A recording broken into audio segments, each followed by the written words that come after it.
Welcome to Magical Moments with Artemis. What does fear fear? Question of the day. So recently I was listening to a teacher, a spiritual teacher, who had some really great points about thoughts, fears, negativity,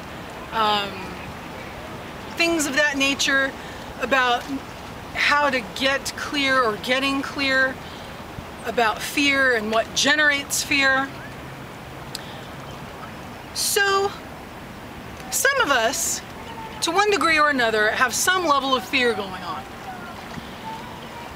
And this teacher was so certain and so confident and so bold in his ability to segregate himself from his fear and to acknowledge that he is not his fear, and to acknowledge that his fear is not the boss of him, and that his fear is not the authority.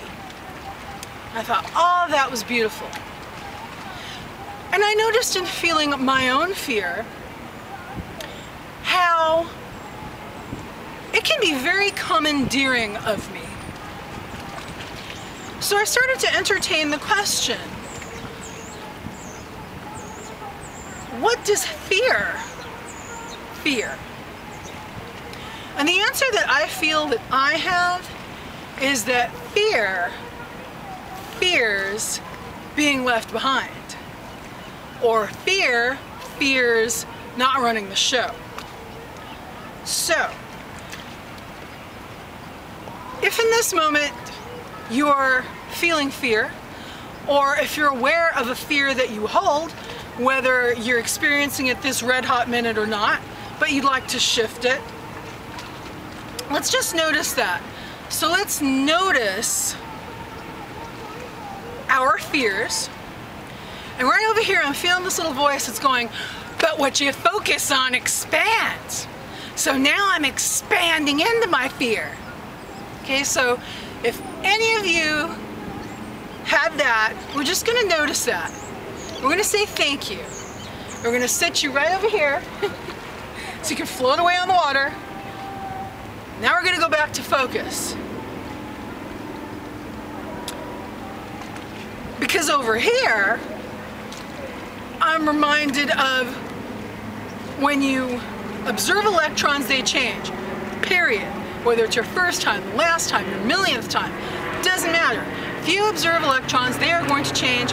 It's it, that's that, the end. So, a pattern of fear is nothing more than a set of electrons.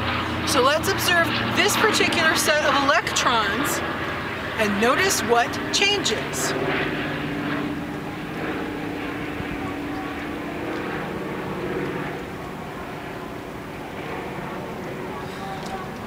So the biggest thing that I'm noticing, biggest thing that I'm observing, is that fear fears being called out. And fear fears not running the game. And fear fears you divorcing it, me divorcing it. I'm feeling the inspiration to thank all of our collective fears, whatever they are. So let's all do that together. Just say thank you. Thank you, thank you, thank you. Because all that fear is, it's only present because it feels like it's useful, and it's only present because it wants to protect us. And that's noble. That's noble. You wouldn't walk out into a rainstorm without proper shielding. You know, so to that extent, I can bless that. Bless our fears, because within the consciousness of our fears, you know, your fear, my fear, our fears, think that they're helping us out. And that's noble. So we'll acknowledge the nobility within all of our fears. We'll acknowledge that one little spark of love that's at the essence. It's okay if everything else got perverted along the way, but the essence is love.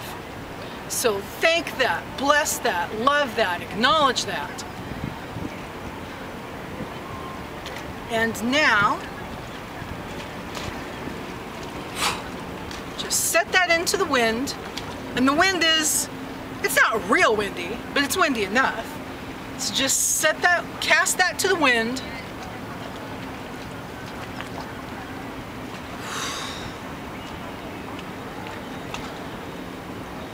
So the invitation the next time you're experiencing fear is to engage it and ask that fear, what does it fear? And for the bold in the crowd, you can ask your fear, what useful purpose does it serve? Engage in a dialogue. See how you can create useful benefits from that state rather than being dragged through the mire.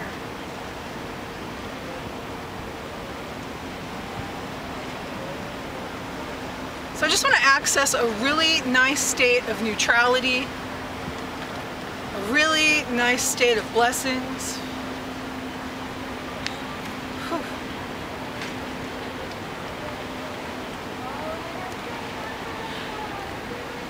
Thank you for dancing with your fear fearlessly.